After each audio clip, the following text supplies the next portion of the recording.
Today, I consider myself the luckiest man on the face of the earth.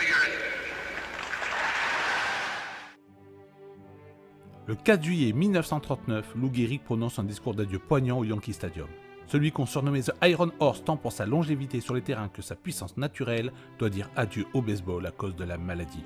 Lou souffre de sclérose latérale amyotrophique. 2 ans plus tard, il s'éteint à l'âge de 37 ans.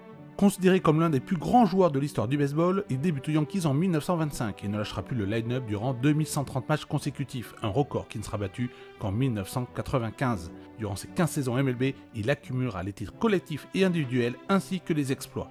2 MVP notamment, 6 World Series, et il est le premier joueur au XXe siècle à frapper 4 home runs en un seul match MLB. Il ressent les premiers symptômes de la SLA au cours de la saison 1938. Après un début de saison calamiteux, il décide de lui-même de sortir du line-up le 2 mai 1939, et il ne rejouera plus.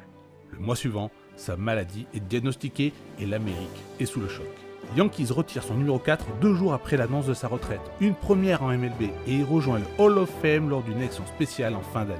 Véritable héros du peuple, modèle du sportif gentleman, son discours du 4 juillet marque l'histoire du sport américain. Le choc est tel que la maladie de Charcot devient aux États-Unis la maladie de Lou Gehrig.